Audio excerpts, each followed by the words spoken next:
This is the Sensitive Rebel Podcast, and I'm your host, Steve McCready. Join me for conversations with fellow sensitive rebels as we discuss the challenges of making a difference in a world that touches us deeply. If you're ready to turn your sensitivity into a secret weapon, then you're in the right place. Let's do this. Hey, Sensitive Rebel. I hope you're well as we are slowly but surely getting back into the world as we knew it pre-COVID. Looking forward to getting out and doing some things this weekend, and I hope you are as well. Today's conversation on the Sensitive Rebel podcast is with Regina Graziani. Regina is an attorney by education and training, but she's a mentor by passion. She loves nothing more, that is, if you don't count calorie-free ice cream, than assisting learners in successfully transitioning into the legal profession and reaching their professional goals. She's an advocate of and has extensive experience with paralegals and paralegal students, which is why she was chosen for her current role as program director of the Paralegal Studies Program at the University of Hartford. She regularly presents on topics of interest to paralegals and attorneys both locally and nationally. And she's also a proponent of doing something that is difficult, challenging, and outside your comfort zone every single day. You're going to hear the word advocate a lot in this episode, and as I'm listening back to it and thinking about it, I'm increasingly feeling that word might actually be inadequate to describe the support that Regina provides, both for her students, but also, as you're going to hear, for her daughter, because we spend a lot of time talking about her and her story. But whatever term you use, Regina provides a real great example for all of us about the importance of believing in yourself, of not just accepting outside limitations when someone attempts to impose them upon you, the importance of stretching yourself, and the importance of having support when you do so, and why we have to have the right perspective, whether it's about failure or obstacles or anything, if we want to be able to persist, stand up for ourselves, and succeed. And now, here's my conversation with Regina.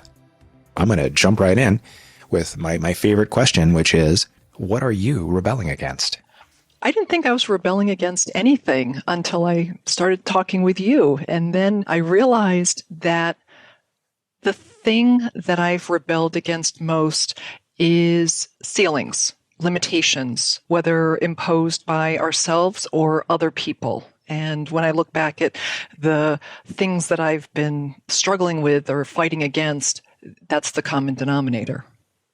Now, is this a lifelong thing, a more recent thing? Where does this originate? As you ask me that question, my initial just knee-jerk reaction is it's probably been recent. But when I start to unfold and think about it, I think it's been a lifelong action of mine. I think, as we grow up, there are always challenges. I was a very quiet child, and as a quiet child, you get put in a box, and I was teased a lot. And there was a point, neither of my parents went to college, and they wanted an education for me more than anything else, and they sacrificed a great deal so I could have an education. And I think the turning point of this rebellion was when my father brought me to a friend of his who was a professor at a law school. And his idea was, she knows what she's talking about.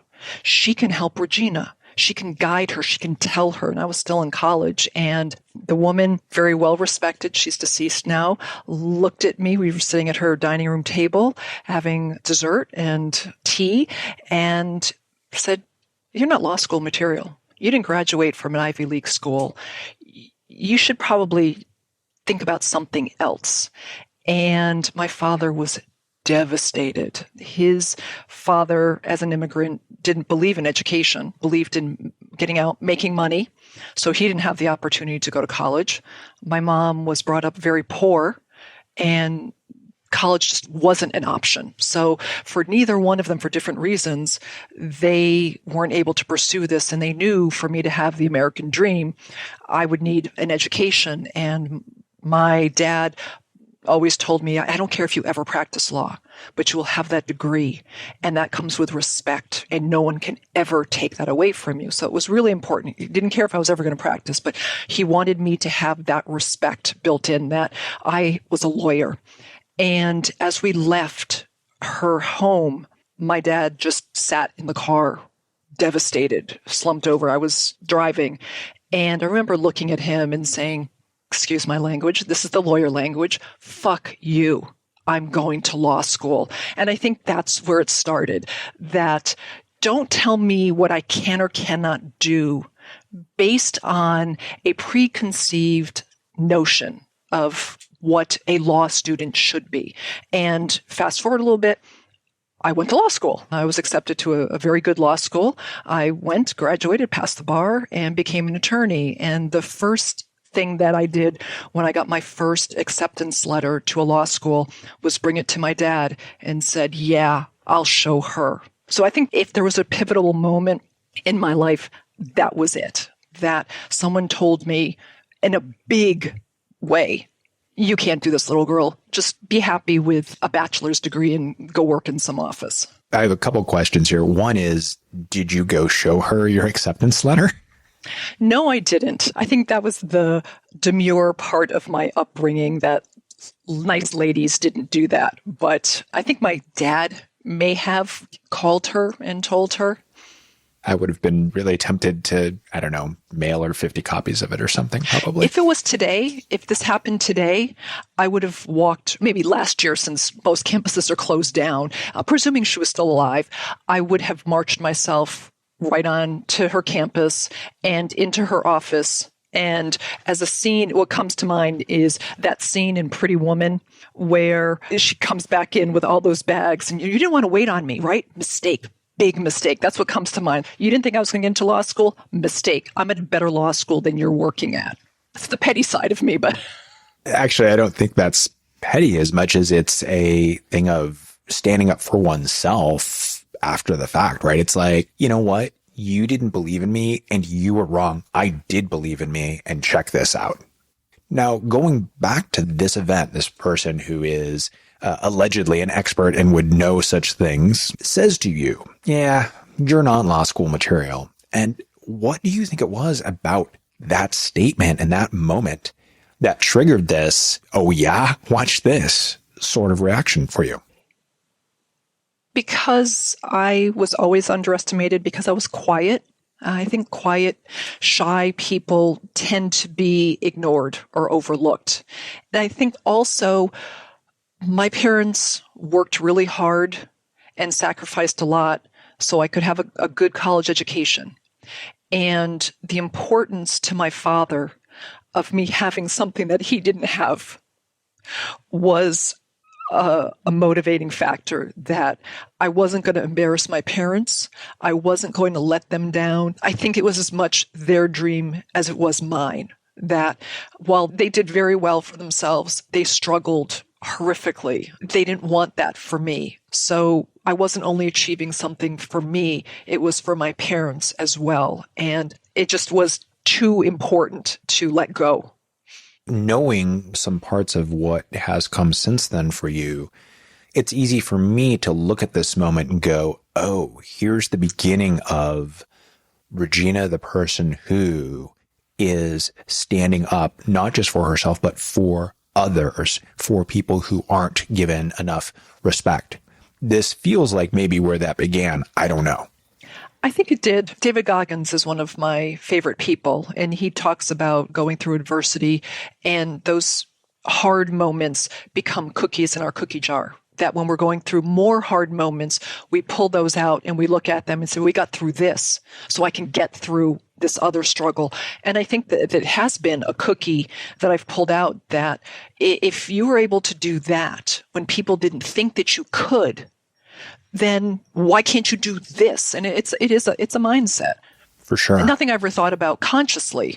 Now that I'm reflecting on it, I see how pieces come together, but it was nothing that I ever thought about. Now, when you got this acceptance letter, tell me about what that experience was like and what feelings and thoughts you experienced when you got it and opened it up. In those days, you would get envelopes in the mail. And just like with undergraduate, you get a thick envelope or you get a thin envelope. I got a thick envelope and I opened it and got through the first congratulations, were ecstatic, happy, whatever, to welcome to the class of whatever. I felt vindicated. I knew I was going to go to law school, and it was I was right. It reaffirmed my belief in myself that I read myself right. I studied really hard in school. I sacrificed a lot because I didn't want to embarrass my parents. I didn't want to let them down. So school was my job. I studied really hard. I did everything that I possibly could do to put myself in the best position to get into the law schools that I wanted to. I did extracurricular things, student government. I was an RA, just everything that I could possibly do, and studied really hard, graduated in the top 10 of my class. And I knew with checking those boxes, and I had a really good LSAT score, why wouldn't I be accepted? It didn't matter that I didn't go to an Ivy League school. I went to a good college. I had excellent grades. I had other good credentials, and my LSATs were really high. And it just felt that, this is going to happen. And when my dad came home, I showed him that, and it was exciting. And my mom, same thing. She was home, and she just looked at me and said, I knew you could do it. And she was always my biggest cheerleader and advocate. So it sounds like even though you had this one naysayer about you going to law school, that really your parents were very much a source of support and encouragement and belief in you. Absolutely. But their support versus the expert. Just because mom and dad say you're fabulous, you're a great singer, a great dancer, doesn't mean you're going to end up on Broadway. You could really stink, but mom and dad always think you're great. So that's doesn't really count. And it was a big hit to be told by someone who should know that you might want to think about doing something else. That was someone I respected, my dad respected, and I thought I should respect because of her credentials. Yeah. And our parents, loving and supportive and encouraging as they can be, they're also maybe a little biased at times. Just a teeny bit. And understandably so. So that must have been a really fabulous moment, though, for you, one, to have achieved that and proven that to yourself, but also to be able to share it with them. That's really cool. And I'll also say that I don't know that going to an Ivy League school has anything to do with law school, says this Ivy League graduate who never could have gotten into law school because I barely graduated. I was lucky I got into grad school for psychology. So whatever. Tell me about the experience of going to law school and doing this, right? So you get told you're not law school material. And you're like, oh yeah, watch this. Well, here, I got in, but then you've got to actually do the work. Yes. And so tell me about what that was like for you. That was a very different experience. Law school was something that I don't think I was really prepared for. From K through 12, went to a very small school. My senior class, there were 12 of us who graduated. Wow, that's tiny. Very small. Socratic method. I never had multiple choice exams. You couldn't hide in that classroom. Same thing with college. It was a smaller college, but very good, hard with academics, very small classes, especially in the major. There were maybe 15 of us in the major. So again, you can't hide. Go to law school. There are 200 of you sitting in a classroom, and you're looking around and nobody really knows your name. The professors don't know your name, at least at that point in time. I think our law school education's changed since I was in law school. And the professor just look down a roster and say, Miss Graziani, please stand up and tell me about whatever. And that was terrifying. And I was looking around, and it was the best of the best. They were all my peers. I had been a big fish in a small pond, and here were the same big fish, and we were all in the same pond. Even though we had different interests, we were all vying essentially for the same pieces. And after a while, you find your stride, and you figure out what you want to do and where you want to go and how you want to do it. And law school was a great experience because I met some really amazing people, learned a lot about how to study differently, how to be an advocate, wonderful professors, my advocacy class, the circuit court judges, and justices and the opportunity to go from being a very shy girl who one of my high school teachers who was my advisor, he was afraid to talk to me sometimes because he was afraid I was going to cry. He didn't want to critique my artwork because I was so shy. He thought he would put me into tears. To go from that to having to stand up literally in front of 100 people and talk about some case and then argue fact patterns for an advocacy class, doing moot court, and just learning how to be comfortable while being uncomfortable, because I just was a shy, quiet person. And it was a challenge to learn how to verbally be an advocate for someone. I could do it through written word. That was no problem. But to stand up and look at a bench full of justices and argue for a client, but that was the most wonderful thing. That was the place to do it. Now, listening to this, and I'm thinking about what you're saying here about going from being, again, big fish in a small pond, but also a fish who was a quiet, shy fish. So coming back to that, it's not like you were going to a large school where you could disappear when you were young, elementary, middle, and high school and such. So what was that experience like for you of being a quiet, shy, more introverted person in such a small environment? How'd you deal with that? In the small environment, it was safe because these were kids I went to school with, some of them from nursery school. So I knew everybody. We lived in the same community. Our families were friends. So it was safe. We knew each other. And there was really no problem for me. I was quiet, but I wasn't one of those freaky quiet kids. I played varsity sports. I was involved in the drama club and student government. We began a student government in high school, and I was the one behind it. But for me to stand up in front of a lot of people as Regina was difficult. Acting in a play, I could assume the role of whoever it was, and that was fine. There was a veil there. And I think to some degree I did that in law school. And even when I started teaching, that was the trick that I used, that this is the role that you're playing. And you don't have to be afraid. You know your stuff. You know what you're talking about. So just go out and do it. And it'll be fine. But in a small school, it was easy because I knew all these people. We would spend almost 24 hours a day together. We'd go to school from 7:30.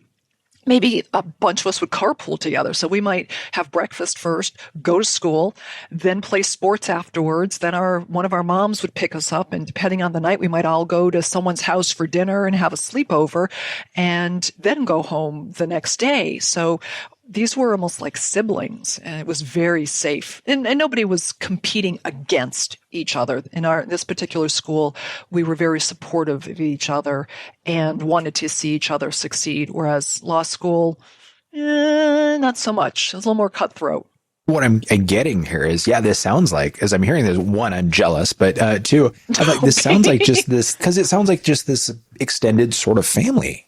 Or at least this community, this fairly closely knit community where everyone knows each other. And it's kind of like, that's Regina, and she's a little quiet, but it's whatever. And everyone's kind of got their own things, and it's no big deal. It's not something that gets highlighted or emphasized. It's like everyone's just everyone, the same way that we can do that. And often I find with these closed systems or more closed systems, there's a difference about how that works. Is like there's almost not so much force, but there's a way in which there seems to sometimes be almost more acceptance of one's identity and individuality, as long as it's not ranging into problematic behaviors and such. So it's not just big fish, small pond, but it's like the family pond, and it's a very nice, warm, nurturing pond. And then you go to law school where it is not that. It's bigger, as you said, more cutthroat.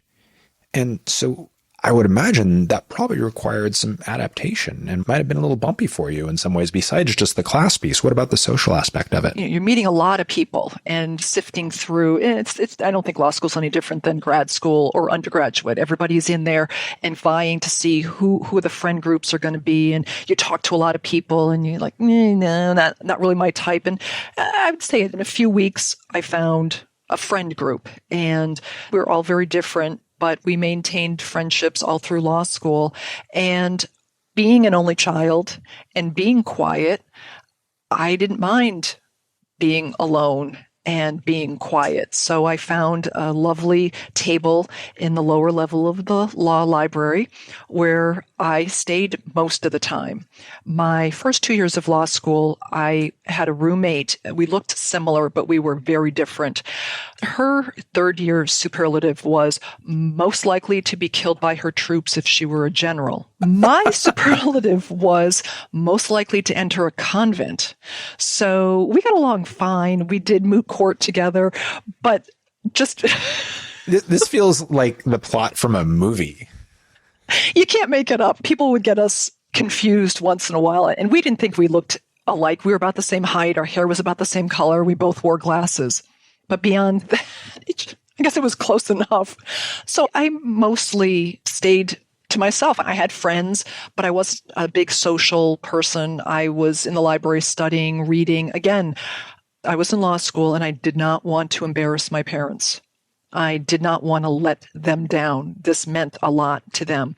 And at this point, my mom had passed away. I felt it was honoring her memory. I told her, I'm going to do this. You'll be proud of me. And I wanted my dad to be proud of me. I wanted him to be able to come to my graduation and see his daughter walk across the stage and get that degree. That was so important for him. And it was important for me, but it carried so much more than just someone getting a law degree. There were students in my class, they were third-generation lawyers. I was the first person in my family to go to college. I was the first person in my family to go to grad school. I was the first person in my family to go to law school. So there was a lot that I was carrying willingly. So I just put my nose down and did what I was supposed to do.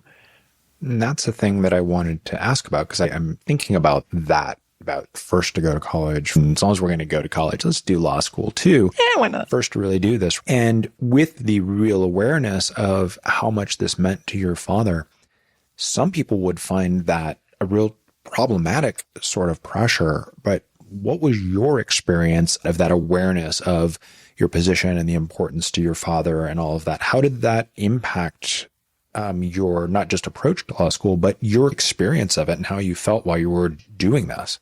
I get what you're saying. I work with a lot of students who have felt that pressure that you are going to be this person. He never imposed himself on me and said, you will be a lawyer and follow in my footsteps. Or he was a builder. He said, you will not be a builder and you will not follow in my footsteps. Because I understood his experience growing up as part of an immigrant family and experiencing forms of racism, there were things that his family couldn't do because they were Italian. They couldn't buy property in certain places. They weren't allowed to have certain jobs.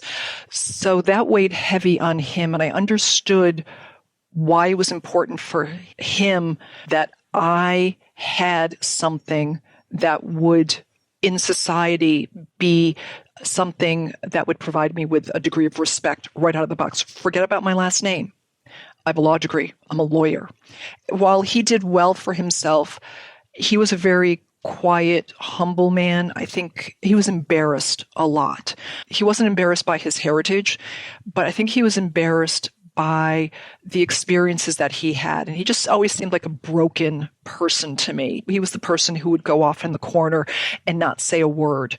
So for me to get that degree, I never saw it as him telling me this is what you're going to do. I understood what he wanted. He wanted something better for me. He wanted people to respect me. He never felt respected, never felt like he was worthy of much. His father was also a very powerful, physically powerful man. He looked like Khrushchev and would bang tables and chased union organizers through the streets when they were trying to organize his men. So he wasn't that person, but he wanted me to have something more. So I understood why he wanted it. And I think the caveat of saying, I don't care if you ever practice law, that always gave me the out that I don't have to practice law. And I guess most of my career, or about half of my career, I haven't actively practice. I've done a little bit.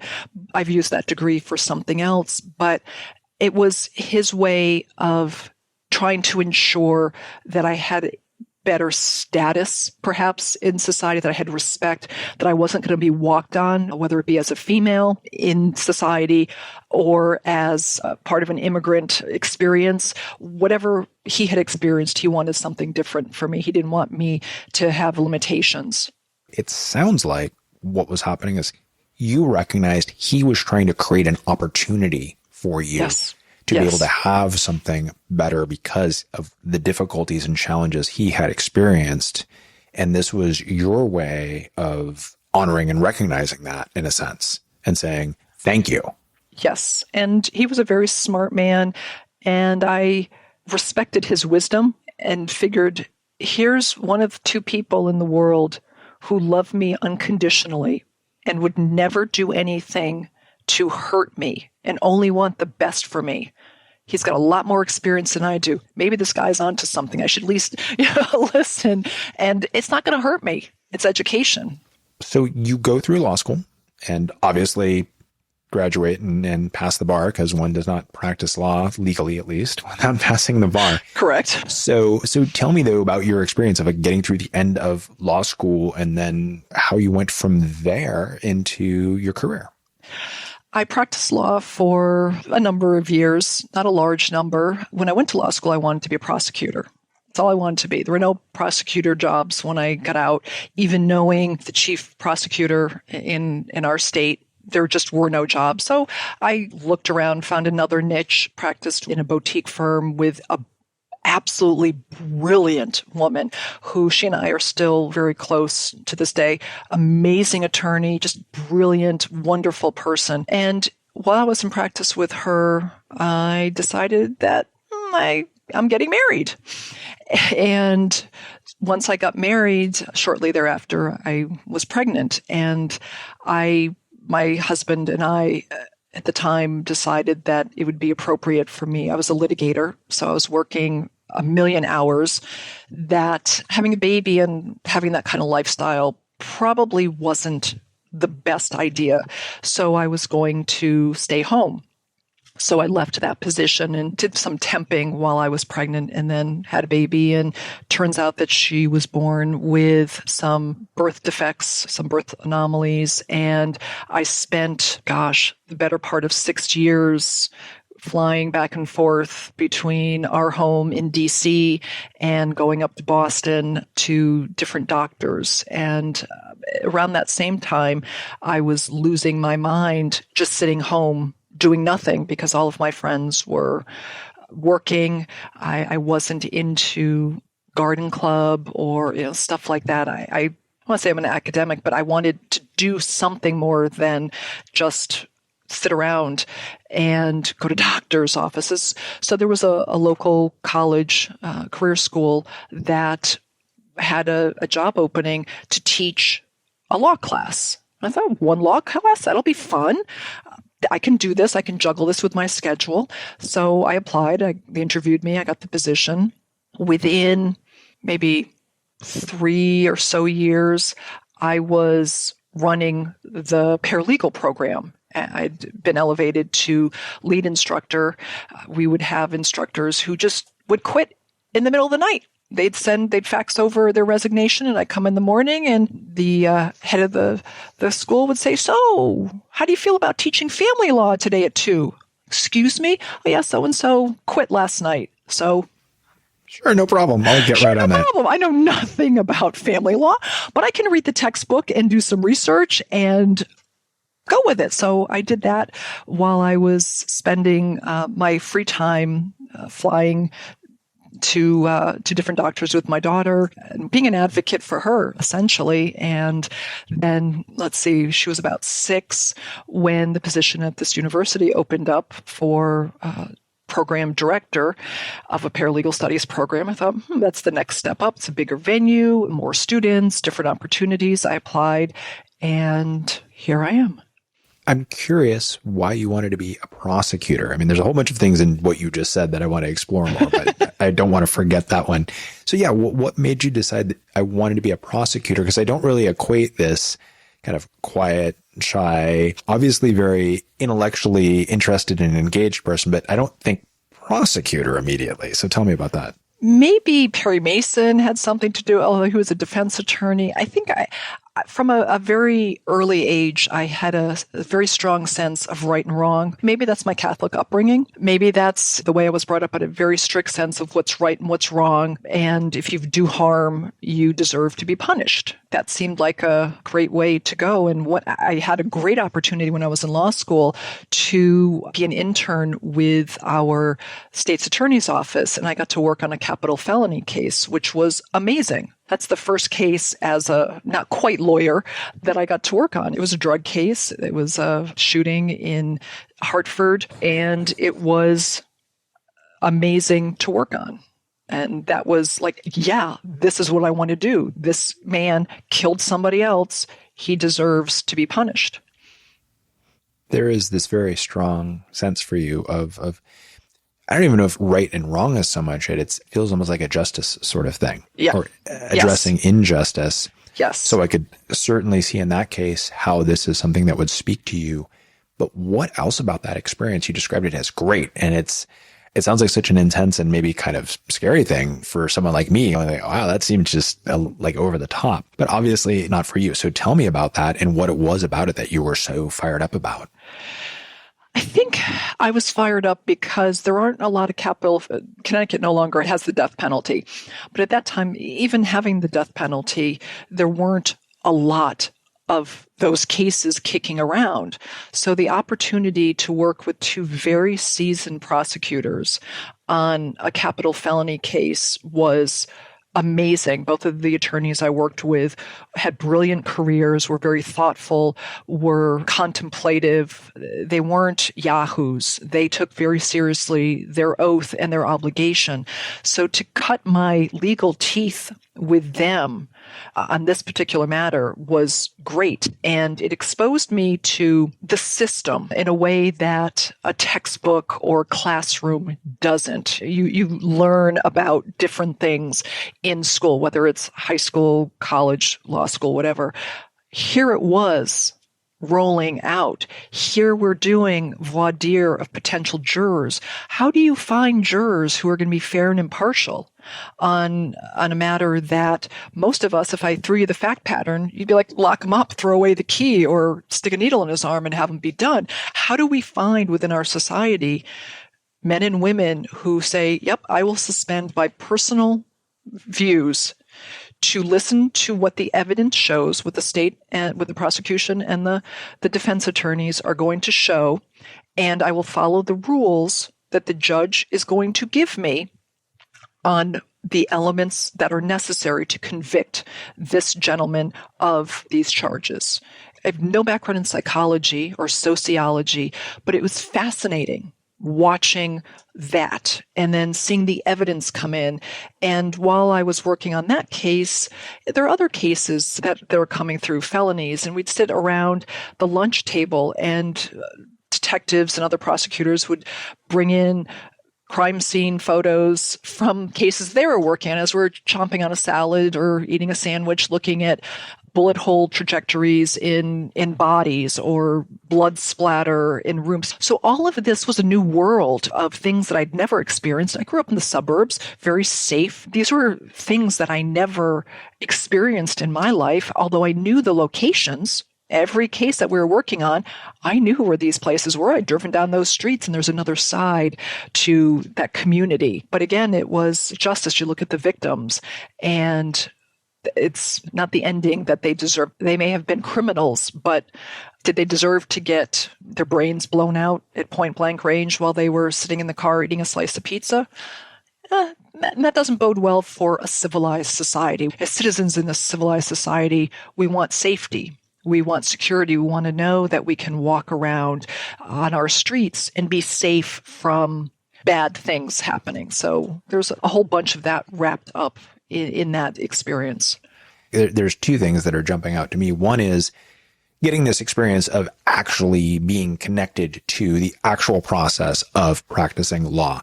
Because like any field like that. Grad school is whatever it is, but one thing it is not is anything like the actual practice of the thing. It doesn't matter what field we're talking about, and clearly law is no exception. And I know that from other attorneys I've spoken to as well. But then again, we have this connection to this justice theme here, right? Here's this thing where seeing that and seeing the mechanisms of it. And I'm guessing, because I think a lot of people would really have struggled with the other elements of these sorts of cases, the violence, in some cases, the gore, the just really disturbing, frightening stories, and really seeing some of the darker aspects of humanity. But it sounds like that's not the part that really stood out to you. Maybe it's the logical side of my brain that kicks in. I tend not to be overly emotional, and I've been told that you really should get and let your emotions out a little bit more. But I tend to flip completely into my logic brain. Here's what the problem is. How do we solve it? That's what I did for so many years with my daughter, being her advocate. One of the surgeries my daughter had, they cut her ear to ear and pulled her face down so they could fix an anomaly that she had. And my husband, I thought, was going to keel over and pass out. And when we were talking with the surgeon, my response was, can I come watch? Because I was fascinated by that. And I think in my role as an attorney, I suspend my personal feelings and emotions and just work with my thinking brain. I may do that a little too much, but maybe that's the sensitive side that I need to get in touch with a little more. It does sound like there's a very real compartmentalization that happens for you, perhaps, which I think is not inherently a bad thing, to be clear. Because what I'm hearing is, yeah, in these certain cases, there's these things that you're able to set aside certain, at least, aspects of feelings or such. But at the same time, when we look at this, like we look at this surgery for your daughter, on the one hand, yeah, that's a disturbing visual, certainly. And I think a lot of people would have been like, no thanks, I don't want to see that. But I also know for you, because we hear how much time and energy and effort you put in to advocate for your daughter, to support her, that's an emotional drive. So it's there. Yes, because she's my daughter, and anybody who knows me and knows her knows that I will do anything for her. However, to be a good advocate for her, I have to think things through and not respond emotionally, which was my husband's job. He was the emotional one. He was the one who would sit and cry and become overwhelmed. And I guess, and I don't know where this piece comes from, because I didn't have a traumatic childhood. I had a great childhood, but the necessity to think through times of struggle.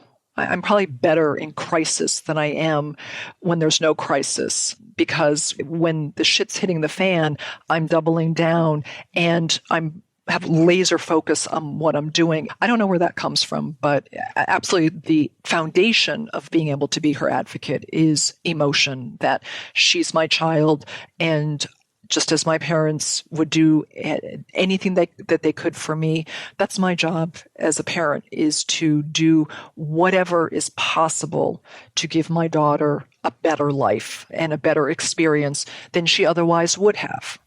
It seems like somewhere along the way, whether it's an inherent thing or whether it's something you learned or adapted or whatever, but you've got this ability to carry these feelings in a sense that, again, they produce this tremendous drive, but to action them in a way that, as you said, is really oriented around logic and around what is more workable, which makes a lot more sense. That's, obviously a lot more of an effective and intelligent way of doing things. But it does seem that, yeah, you have the ability to have both of these parts of you work in tandem.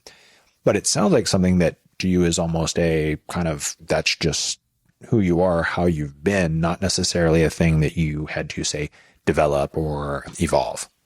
Correct.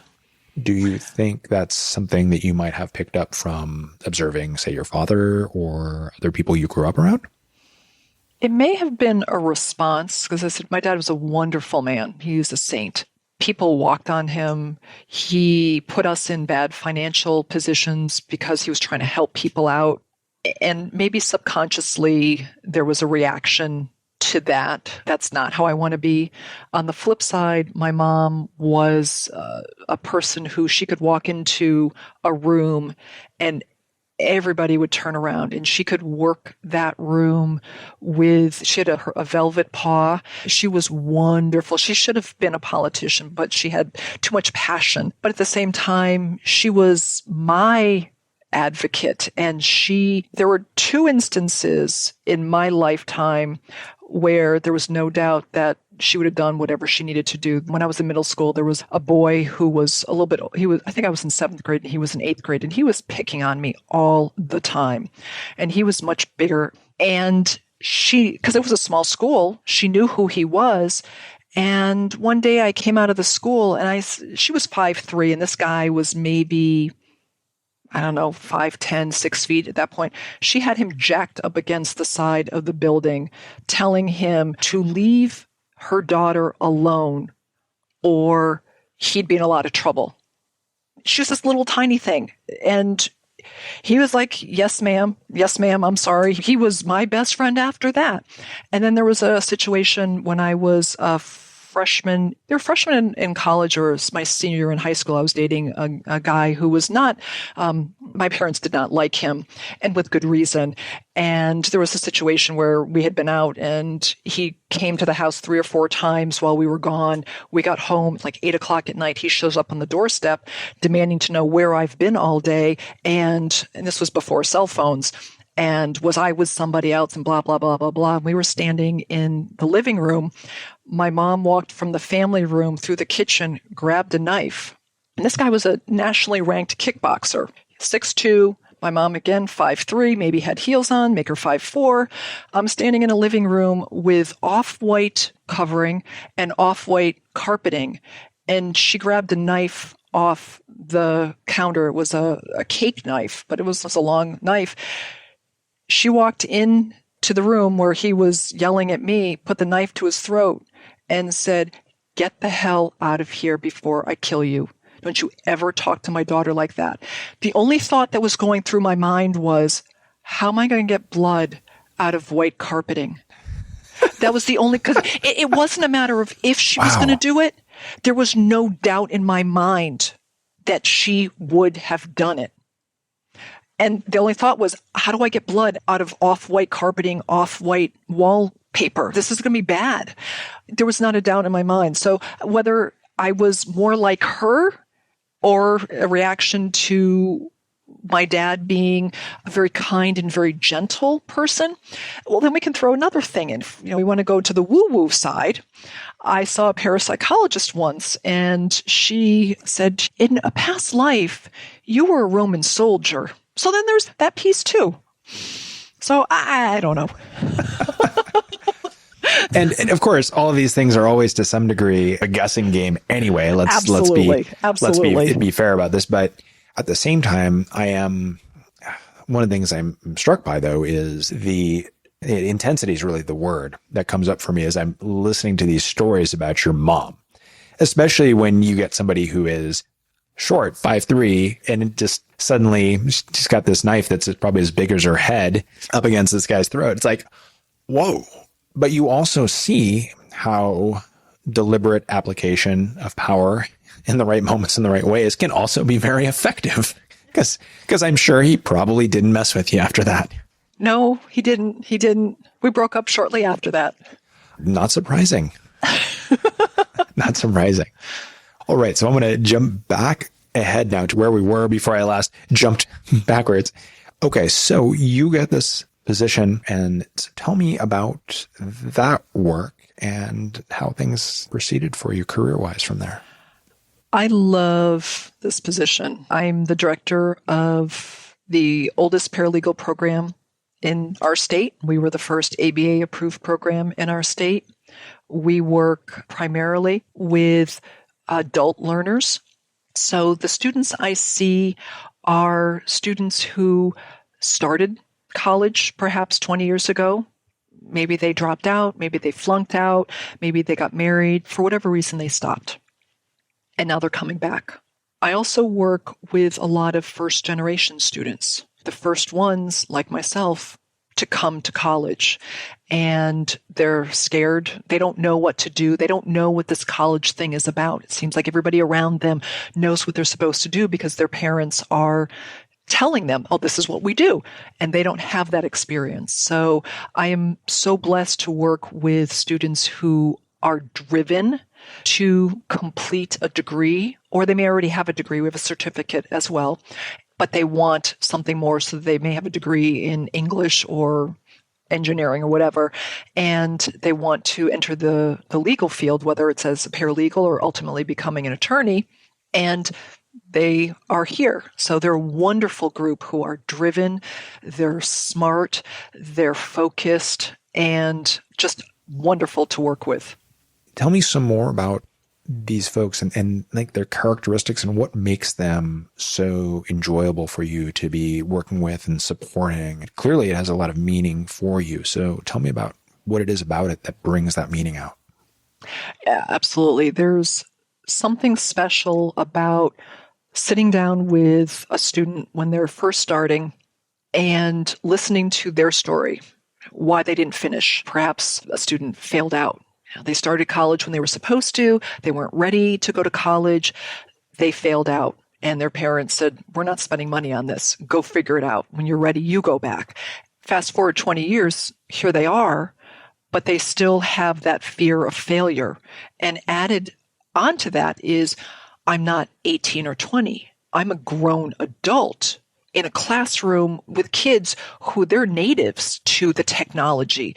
They're native to they've been in school consistently. This has been their job. How am I ever going to do this? And I'm working full time, and I have a family, and maybe I'm doing something in the community. How am I ever going to make this work? They have doubts on so many levels. They also sometimes have family members who are telling them, you're stupid for doing that. What are you doing that for? You're not going to make that happen. You're just wasting your time and money. You're too old to do it, or you're too dumb, or whatever the limitation is. So they come in with these on their shoulders, and it's apparent what they're holding. And there's nothing more exciting than working through a couple courses and seeing them go, yeah, I did this, gathering those cookies. And something that I tell my students, I teach an intro course, and I tell them, I'm going to push you out on this limb. I'm going to push you out. I'm going to make you uncomfortable. I want you to be comfortable with being uncomfortable. But I promise you, I will not saw that limb out from under you. I am here. So I want you to work. And again, I didn't know it at the time, but since becoming hooked on Goggins, we only work at 40% of our potential, and we like comfort. They're on the other side of discomfort and hardship and suffering is success and greatness. So I want them to experience discomfort in a controlled environment, someplace that you're not going to get fired. No one's going to get hurt. You may be a little embarrassed, but that's between you and me. Nobody else is going to know about it, because I know that you have more in you than you're giving yourself credit for, that someone else is giving you credit for. And I just love seeing that blossoming, that confidence, oh, wow, I can do this. And then when they're done with their degree, and they get this great job, or they go on to law school to become the attorney that they always wanted to become, the advocate that they wanted to be, there's nothing that compares to that at all. I would imagine a lot of them have some self-doubt that they're wrestling with in this process. But you look at them, and instead of all of that, you see this possibility, is what it sounds like. Absolutely. How do you find that, connect to it, and then get them to connect to it and to embrace it? How do you do that? I do it by spending a lot of time with them. My office door is always open. In the COVID era, it's Zoom. But I listen to what they're saying. I listen to what they're not saying. Listen for the details, the body language. I think if we pay attention, we can learn a lot more about people, but we're usually too busy looking at the shiny objects or we're too concerned with getting our point across, making sure that you understand what I'm trying to say. So we miss a whole lot. I look at the details. I look at what they're writing, how they're writing, what they're saying to me in an email, how they're sitting in my office, the little things that they tell me. And sometimes I use some of my legal skills and start asking questions, talking to them the way I would a client to tease out some of that information. And I share pieces about me. If I know that they're first gen, I know exactly where you're coming from. That was me. And I can tell you this, it sucked, but I know where you are. So I'm in a position here where I can help you. So lean on me, ask me questions. That's what I'm here for. I'm here to help you focus on your dreams and your goals and help you realize those. I have students who have learning differences. Some of them have never been diagnosed. Some of them have been diagnosed, but they won't share that information with the university. That makes it very difficult for me because the university won't extend any of the courtesies, if you will. But I know that there's something there, and that's just from working with students with learning differences. And while I can't give them something that the university can't give them, I can still work with them. And I can change how I teach the course to make it easier for them to grab that information so they're not at a disadvantage, that I can play to their strengths. And I think I just spend a lot of time doing what a couple of my most influential, important mentors did with me, and doing what I wish more people had done with me, because maybe I would have been less shy if somebody had tried to help me out of that situation. So I think I look at what I don't like in me and want something better for them. I guess that's what my parents did. They wanted something better for me than what I had, than what they had. And for my students, I want them to have a better experience than what I had or what their family or friends or community think they're worthy of having. Now, a lot of people try not to look at the parts about them that maybe, their limitations or their challenges or their downsides. But you're not only like looking at it, but then going, okay, how can I do something and apply this in this broad way? How is it that you're able to take that different approach than so many people, do you think? I don't know. I guess I look at our differences that we're created differently. We're inherently supposed to be different.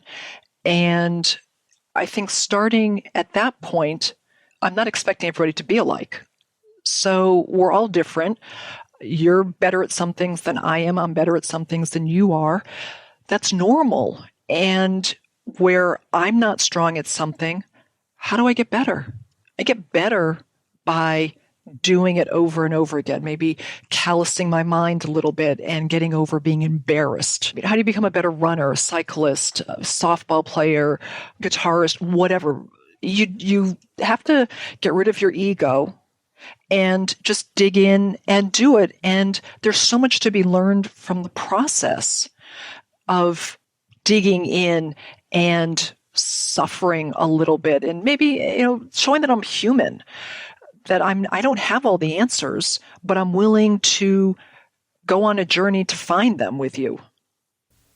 Do these students know that when they come to you? Do they understand? Because I'm with you. The process piece is crucial. And that's a spot where I see a lot of people don't really understand because they haven't ever been taught that. You clearly get it. Process is key. And that, we have to learn, we have to practice, learn, get better. But what about these students? Do they get that at first? Or is that something that you have to teach them? Some of them get it immediately. It's almost something they've been looking for. And I can see them relax, and sometimes the tears just come because it's like popping a blister, that there's someone who gets this. There are others who are resistant to it, and those are kind of the fun ones. They're a challenge. And they may hold on to whatever their preconceived notions are of what they can and cannot do. And I just love poking and showing that, look, you did better. This is what you thought you were going to do. Look what you did. That's, pretty good. And there are some who never get it. And that's a very small, maybe 1 in 100 who aren't interested in getting it. And they usually don't stick around. But the others, I'd say most of them get it and are appreciative of it and will tease me about it as we get closer and we go through more classes. Because I work more closely with them in upper level courses, so there aren't as many students and we spend a lot more time and they get to know who I am as a person. I don't want to be the professor who scares them. I want them to learn. My role is to educate them not only on the substance but also on the nuances, the soft skills. I want them to learn, and you can't learn if you're afraid. Because for you, this isn't about, hey, look at and recognize my status. This is about, hey, let's see what you can do here. I'm here to help you do this. And that's really the goal. I'm here to help you get back on your journey to be able to move it forward and to be able to do things that at some point you probably didn't think you could do, because I know you can, and I'm going to keep pushing you and nudging you and believing in you until you do it. It's not about me. It's about them. That's why I'm here, is to help them get to where they need to go. That's really cool. It is pretty cool. It's a gift. If beginning of my law school career, you had asked me, where do you see yourself at this point in your life? Never in a million years is this where I would have thought I'd be. But it's a tremendous gift to see others or to help them along their path. And, I don't know if I make a difference or what kind of difference I make, but it's not something I think about. I just am ecstatic when I see them graduating and they're going on to the next chapter, whatever that chapter is. I think the idea that there's any possibility you don't make a difference is a bit ridiculous, don't you? I hope I do. I do it for that reason, but you never know. I want to talk a little bit more about your daughter and about her story. And not only because she sounds like a really amazing woman, but I know that's been such an important part of your life and your journey. So We've talked about all the different work in traveling to different doctors and advocating for her and all of that. But tell me more about her journey and her story. Happy to. She's a great kid. And I mean that sincerely. She's been an angel. She, I believe, was given to us for a very specific reason. I never wanted to have children. And God laughed at me. We joke about that. She and I joke about that. She's like, God laughed in your face, didn't he? And my dad prayed that I would have twins because he thought, one-stop shopping, get pregnant once, have 2 kids. So fortunately, there was only one. My daughter was overterm, which isn't a big deal. She was a 10-pound baby. I'm not a very big woman, so that was an experience in and of itself. But we noticed early on, like days, that she had this big lump over her eyebrow. Like, that's kind of interesting. Let's watch that. Maybe it's just something from birth trauma, whatever. So we kept watching that, and it wasn't going away. It wasn't changing. It was just red, and it was a lump. And the pediatrician referred us to the local children's hospital to have it looked at. He said, I don't like this. So the children's hospital diagnosed her with a hemangioma. And I had a hemangioma as a kid. It doesn't really look like any hemangioma that I had. And of course, me being the lawyer, had to hop online and do some research. And it doesn't look like a hemangioma, but I'm not a doctor. So they put her on a course of treatment. Nothing was changing. Nothing was happening until she's about not quite a year old, maybe about 7 months old. All of a sudden, her eyes started to hemorrhage. So her eye closes. It looks like I punched her in the eye, turns purple, and she has lymph fluid and a little bit of blood coming out of her eye. Wow. And I'm like, oh, this is a problem. So a very dear friend of ours who we refer to as our family of choice was from California. And he had some contacts, and one of his contacts happened to be visiting for the holidays. She happened to be a surgeon. And she looked at my daughter and said, this is not a hemangioma. I don't know what's going on, but you need to get to Boston Children's. So should go back to the person at the Children's Hospital and get a referral. So we went back, and the surgeon was kind of scratching his head going, gee, this should have been the course of treatment that we gave for the hemangioma should have taken care of it. I don't know what's wrong. So I'm going to refer you to Boston Children's. So he referred us to a surgeon up there who was the preeminent surgeon for what we came to find out was a lymphatic malformation. Little man with a bow tie, about 70 years old, never been married, just brilliant, wonderful doctor. So we were with him for a couple years. They did a resection, cut her ear to ear, pulled her face down, took it out. He put her in one of his medical journal articles, claims that she is the most perfect example of that particular surgery. He developed the surgery. So that's part one. So between the time she was diagnosed and the surgery, we would be out and about, and the kid's eye is swollen shut. It's purple. It looks like a popped her, lymph fluid. It was wonderful. I had police officers follow me through the mall because obviously I was beating her, because why else does a little child have a black eye with blood pouring out of her eye? That was a little scary. Kids would make fun of her, but she also wasn't talking. And that was problematic. And I knew something wasn't right. And people are like, oh, first child, don't worry about it. They talk later because they don't need to talk. They're not fighting with a sibling. And I'm like, this doesn't seem right. Turned out she had what was called apraxia, amounted to low muscle tone, where she really couldn't talk. So we got a speech pathologist involved. And because she couldn't talk, when she would get frustrated, she'd start banging her head. This is before she had the surgery. So she had this big lump where her malformation was. And we had hardwood floors, lived in an antique home. So she'd start to bang, and we'd be diving across the floor to get our hand, because I didn't know what the problem with her eye was. But all I could think was there's something there. I wonder if she hits it hard enough, if it's going to rupture. This could be another problem. So phenomenal, brilliant speech pathologist. She was the apraxia person on the East Coast, happened to be up in Massachusetts, close enough for us to get to. She worked with my daughter for a number of years, and then just like that, she started to talk, and she's never stopped talking. So she goes to pre-K, and she's not hitting any of the marks. Things, she's just not doing what she's supposed to be doing. And I'm talking to the teacher. I'm like, what's going on? We're reading to her. We're doing everything that we're supposed to be doing. Some kids just blossom a little bit later. So it came to the second year of preschool, and we have the meeting. Yep, we're going to check her off to go to kindergarten. I said, no, we're not. She can't do all of these things. I'm not sending her to kindergarten. This is crazy. And the preschool teacher says, I've been doing this for 30 years. I know what I'm talking about. She's ready. I'm like, no. So we pulled her out and we put her in a Montessori program. Still having difficulties, struggling. So we got to the end of her final preschool year, goes into kindergarten in Montessori, getting ready to go into first grade, and we were transitioning back to the public school. And we had an IEP when she was in preschool in the public school, so we were revisiting that. And we actually had a director of special ed in our town who said, there's something going on here, and I want to send her out for some testing.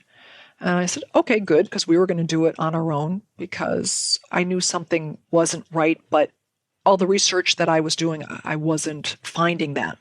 So send her out, do tons of testing, find out that she has nonverbal learning disorder, which she was the first student in our school district to be diagnosed with that.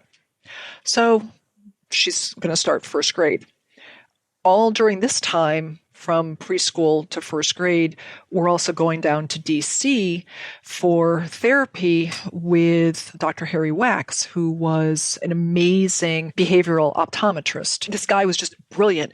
But because her eye had been closed and had been hemorrhaging for so long, the doctors in Boston were like, we don't know if she's going to have any sight. Her range of motion is diminished. But again, our family of choice had connections back in California where he had come from, and had another physician friend who said, I know the person you need to see. You need to see Harry Wax. He's in DC. I'll make a phone call for you. He has a several-year waiting list, but I'll make a phone call for you. So she made a phone call. We got in, and we used to go down every month, and Grace would work with the doctor and therapists on her eye 4, 5, 6 hours a day, and hand-eye coordination. Because between the apraxia and the NVLD, all of her motor functions and all of that, the executive functioning wasn't quite right. So we spent years going down to DC to work with him at his facility. Fast forward, and she's in school. I did not tell her that she had any sort of learning difference. Obviously, she had an IEP.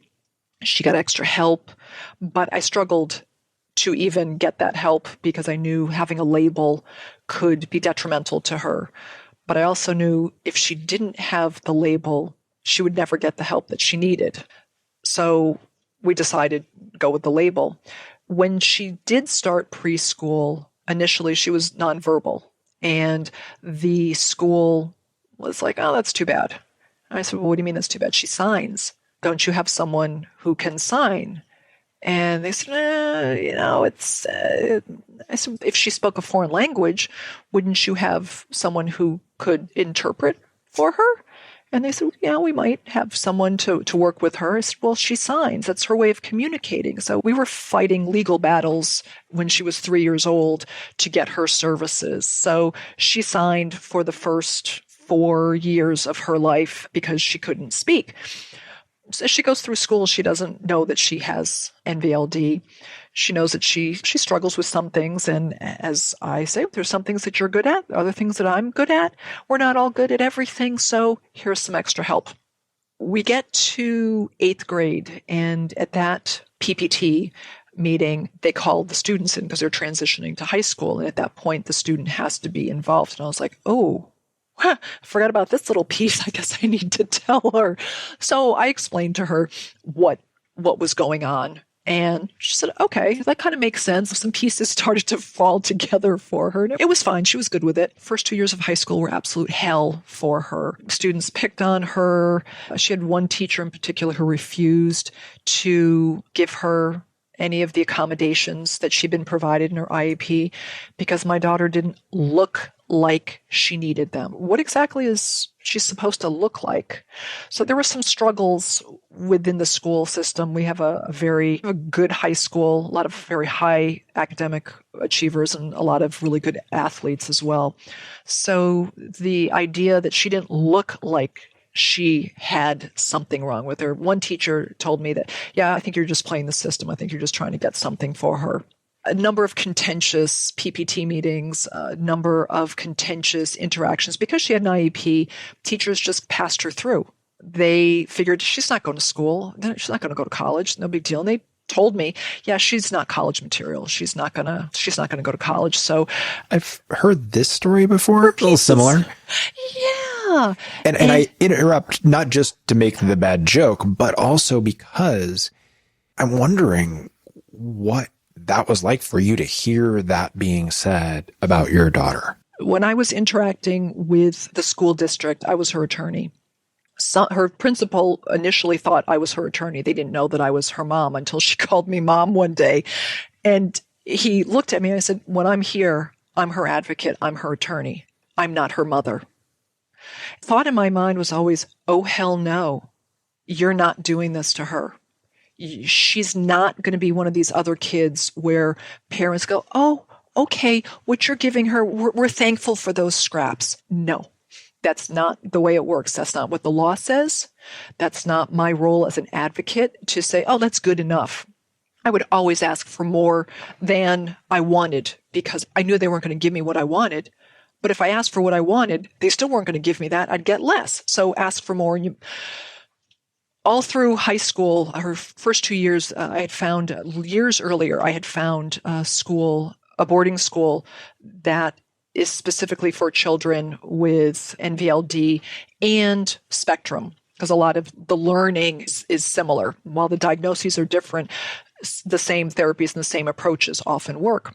And I've been trying to I contacted the school, and the school said, yeah, absolutely. We'll talk to anybody you want at the district. We will educate them on what would be best practices for her. Couldn't be bothered with that. Nope, we know what we're doing.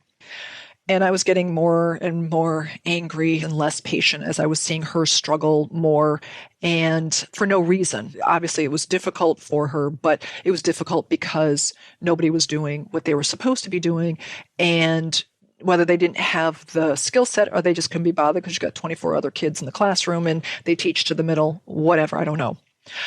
So we finally revisited the lawyer thing and went back to the lawyer she had when she was 3 years old, who is a dynamic special ed attorney, and said, this is what we have. And she was able to get her into this school. We had a confidentiality agreement. The terms were sealed, but we were able to get her into that school where she just blossomed. She still struggled, but the teachers knew what to do. And there were maybe 5 kids in the class.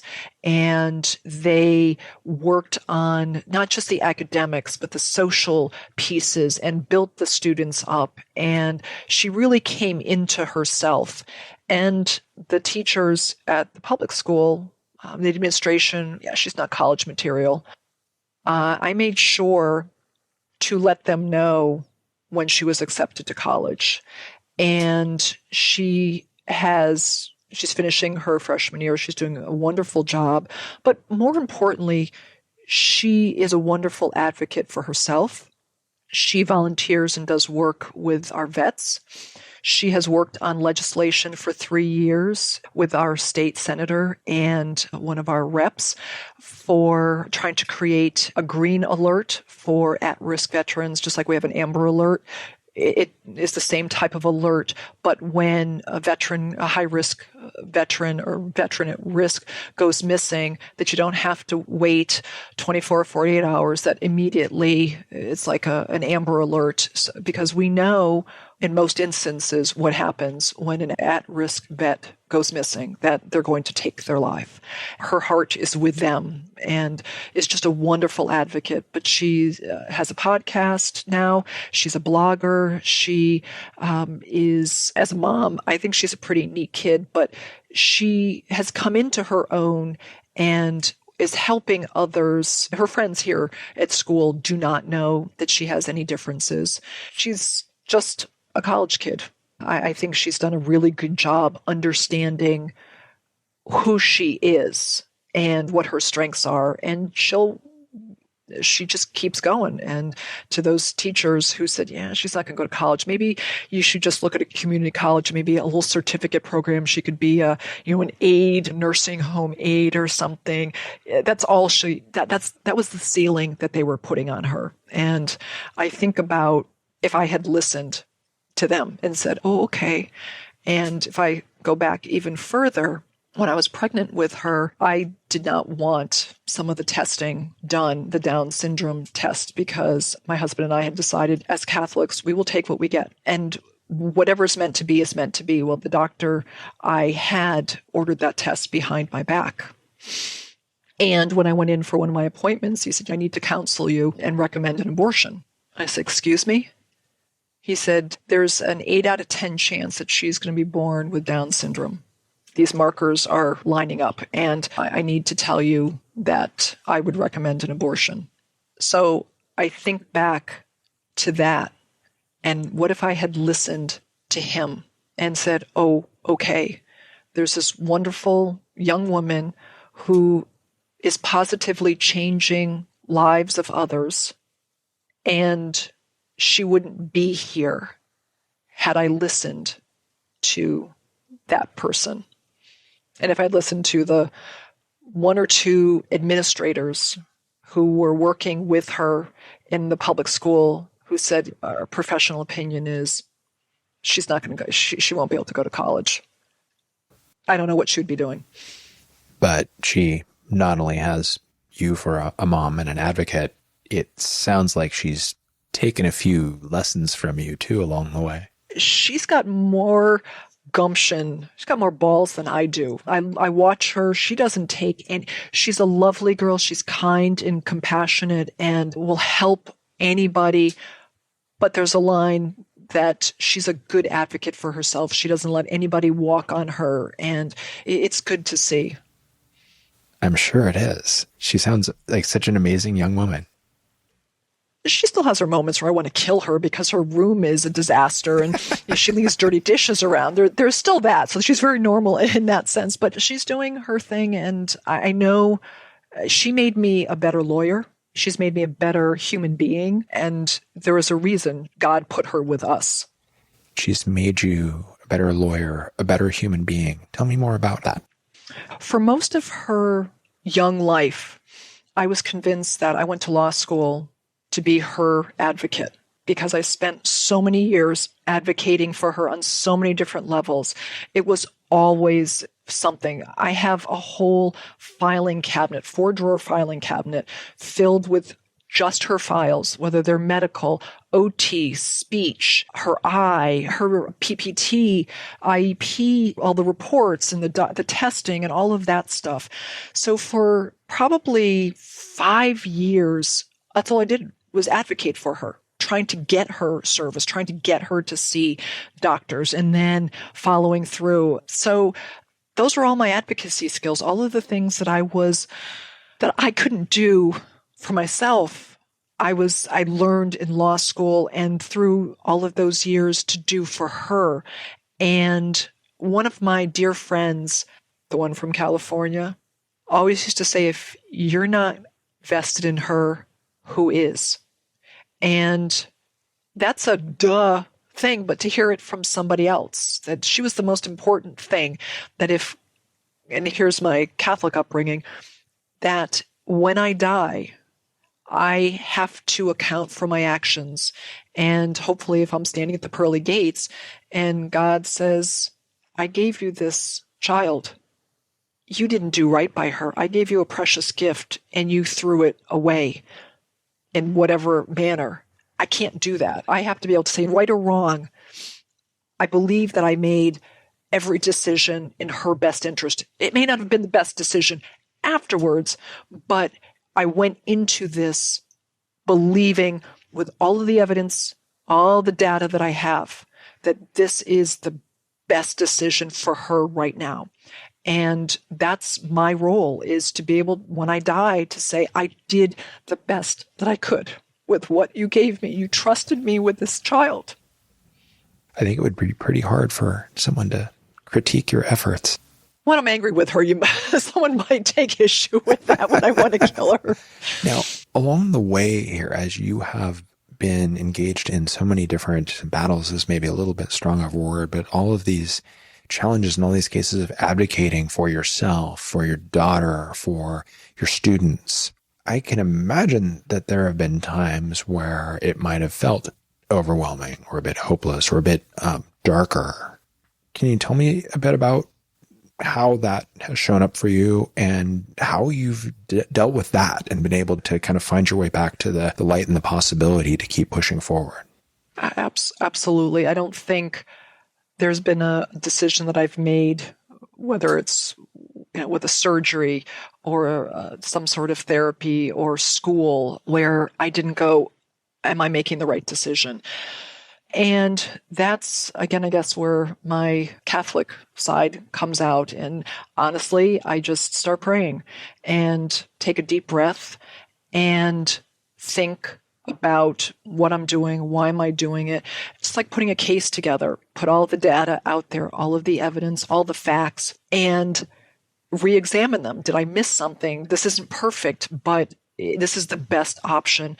And honestly, pray. That has really been what has kept peace in me, that I can feel when I'm praying about something, there's a peace that comes over me, that I know, okay, you're okay. It's going to be okay. And I believe that. So that sense of okayness, right? It's going to be okay. How does that change your perception and experience of these challenging situations in those moments? I think it gives me more clarity because there's not confusion while the decision or the circumstance is unpleasant or difficult or whatever we want to call it.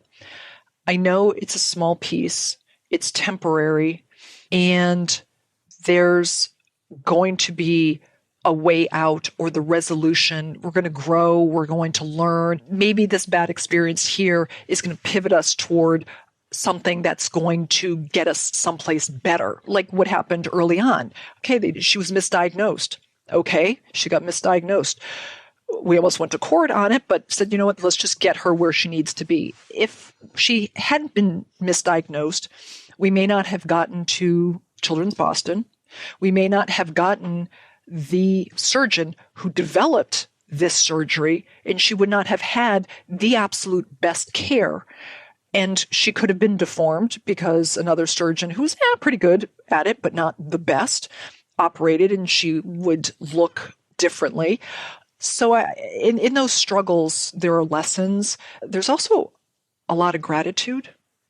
When we used to go to Children's Boston, and we'd sit in the surgeon's office. My daughter looked normal, except for this black eye with lymph fluid. There were kids there who were missing parts of their skull.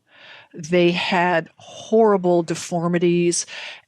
And I would look around and feel almost guilty being there because I'd look at my child and go, there's nothing wrong with her. She will live a normal life. These children, no matter how good these surgeons are, they've been impacted in ways that they will never be looked at normally. Their brain function may be normal, but their physical appearance will be off-putting to people, or their brain function may have been impacted by whatever they have experienced. And there's nothing wrong with our child. So there was a lot of gratitude that, thank you, God, for the burdens that you've given us. I will take these over what these other people are carrying. There's nothing wrong with this kid at all. It says a lot about the power of perspective. Yeah, the glass is either half empty or half full. Or it's entirely full and it's just half air and half water. That's true. That's another way. I like that. That's my little snarky rebellion moment right there. I like it. But it does, in all seriousness, and not to overly lighten this, because this is such an important thing, right? We're talking about the power of perspective and that you can look at things in any number of different ways. And again, a lot of people, to come back to your students, might look at these folks as people they've failed or they've gotten off course or whatever perspective they might have. But you see it in a very different way. You see them in a very different way, right? You see possibility and you focus on that. So that perspective piece seems like such an important thing in being able to maintain the strength and determination to keep moving forward in all of these journeys. And we learn from what we seem to label as failure. I don't learn when I've done something perfectly. I make a perfect chocolate cake. Great, I made a perfect chocolate cake. When I make a baked Alaska that falls apart, I have to go back and walk through the steps to figure out, where did I go wrong? And what am I going to do next time to make this a good end result? And that's how when I have students sitting in my office and they say, I failed 20 years ago. Okay, you failed 20 years ago. Those 20 years ago, what have you done in the 20 years? You've gone on to be married, had a career, raised 3 kids, You've learned you're a completely different person. You have been successful in all of these areas. So you failed a philosophy class when you were 19. Why did you fail it? Oh, because I was out partying. Okay, that's why. You know why you failed the course or you didn't study. You're not just randomly failing. There was a cause for that. Are you going to go out drinking every night and not do your work? No. Okay, so let's put these things into perspective and be honest with what has occurred in the past 20 years. You've done really well. We all have failures. We all have to learn. But I think in those struggles is where we become better, whether it's a stronger person, stronger personality, stronger mind, or better at our craft. It was that old saying, a good sailor isn't made by calm seas. You learn what you're made of when the shit's hitting the fan. And Even in an academic setting, you're not going to get hurt. No one's life is on the line. And I tell them, no one's life is on the line. So what if you mess up? So what if you don't get an A? I don't expect you to get an A on this because you're learning how to do it. And how many of you, the first time you got on a bicycle, you got on that bicycle and you started pedaling, you went down the street? And they look at me and say, how many? None of you. So why is this any different? Why do we expect that we can do something for the first time and be a master of it? Get rid of that notion. You've got to learn. You're going to fall, just like learning to walk. You didn't just pop up and start running across that floor. You learned, whether you didn't know that you were learning, but you figured it out that, oh, my balance isn't so good. Maybe I need to hang on to something. Whatever goes through your mind as a baby, the same thing happens, except our ego gets in the way. We're aware of our shortcomings and we're worried that people are going to make fun of us or say something. And a lot of what I do with my students is, this is between you and me. I'm not going to laugh at you. This is part of life. Embrace it, learn from it, and grow. Such an important thing. And yet a thing that so many people genuinely do struggle with for a number of different reasons. Where did you get that learning of failure is not really an issue, it's inevitable kind of, or at least falling down, mistakes, problems, all of that. It's like, that's going to happen. The key is learn from it, grow from it, keep going. Where did you get that lesson from, do you think? That's a really good question. I think probably early on it started with athletics, with my coach, that when I started playing field hockey, softball, basketball, whatever, that I sucked at all of them because I didn't know what I was supposed to be doing. I had never held a field hockey stick before. I didn't know what it felt like. Same thing with the basketball. So we learned, and okay, this didn't work. Oh, let's try this. Maybe if I practice, I'm going to get better. There were many years where I was really, I think it was during my shy years, where I was concerned what people would say. That was a big thing. And I realized, why do I care what anybody else thinks? If they're comparing, if they have something to say about what I'm doing, that's more of a reflection of them. It's not so much about me. I'm at least trying. And my mom used to tell me that too. You're trying. You have to try. And if you don't try, then how are you going to know? So try it. If it works, great. If it doesn't, reassess and try again. And if it doesn't work, reassess, try again. And I think maybe my dad being a builder, same thing, that something doesn't, gee, that didn't work well. That design, the architect, the mathematical formulas worked out. But when you're standing there staring at the structure going, that didn't work. Let's go back and try it again. I guess, I never really thought about that, but it's also something that I've gotten better at with age. I just don't care. Maybe I'm more comfortable with myself that, you know what, you got something to say about it. That's your issue. It's not mine. It sounds like, though, that you really did get some powerful and supportive models of being imperfect, being not good at things, or being allowed to be not good at things, having it be normalized. Like, of course you don't know what the heck you're doing here because you've never done it before, which is super obvious when you're outside of it. But that's not always how things go and not always the lessons people get. But it sounds like you had that and were able to internalize that and then run with it. I think so. And I think also I grew up in a time where we didn't have YouTube. There wasn't this constant TikToks. People post videos of them doing things. And for some reason, we think that's the first take. Right. That they're doing this great trick shot with basketball, that they just went out and did it. No, they've been practicing it for years. Maybe it was we forget that. But way back when, we didn't have that scrutiny. So I didn't have to watch myself fail on video. But you could do it quietly in the park. But I think you raise such an important point because you're right. What we are seeing around us, our brain by default is going to treat it as like reality and truth, even though it's not even remotely close.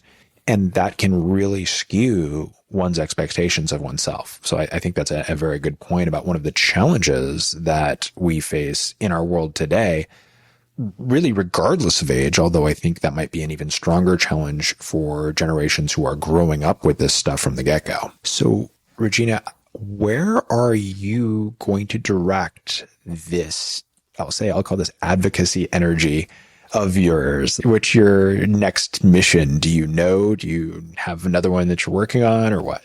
I have a couple things that I'm working on. Whether they'll come to fruition the way I am currently envisioning them, or they're going to go 180 degrees in the opposite direction, I don't know. Two things I'm working on. One is I have a wonderful piece of property in southern Maine that has wonderful energy.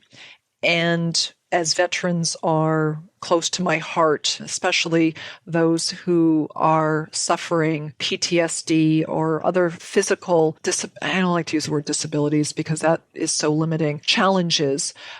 I have a shaman colleague, and he has suggested that I perhaps do fire circles and see if I can help individuals heal in that holistic way. That's 180 degrees from everything that we've been talking about. That's a completely different side of me, but it's an area of service. The other project that I'm working on is to work with law firms and paralegals and how we can better utilize the services of paralegals in the firms and how paralegals can be better advocates for themselves and serve clients and the rest of the legal team more effectively. And perhaps we can lower some legal costs and get better service to some folks who may be marginalized because of a lot of different reasons. So those are two very different. But that's great. It's great. They are very different in one sense. But again, this common theme is absolutely there of taking people who might be underserved or neglected or not believed in and really helping them to be able to do more, be more, have support, and have help. So Regina, if somebody is interested in getting in contact with you, what would be the best way for them to do that? The easiest way, I have a presence on LinkedIn. I'm Regina Graziani, ESQ. That's a great platform. Also happy to drop my work email. I'm always at work. It's my last name, Graziani, Graziani at Hartford, HARTFORD.edu. I will put that in the show notes, as well as I'll put in a link to your LinkedIn profile so folks can find you there and they can reach out. Knowing there are people out there such as you who are such strong advocates who are really helping people to be what they're capable of being. It's one of those things I think that helps all of us who sometimes feel a little bit down about the world to give us a little bit of a sense of hope and faith to know that there's people out there like you, not to mention, I think it's just inspiring to others who have their own causes that they want to advocate for and pursue. So thanks so much for sharing your story today with us. I feel honored that you allowed me into your space to share. It means a lot. So thank you.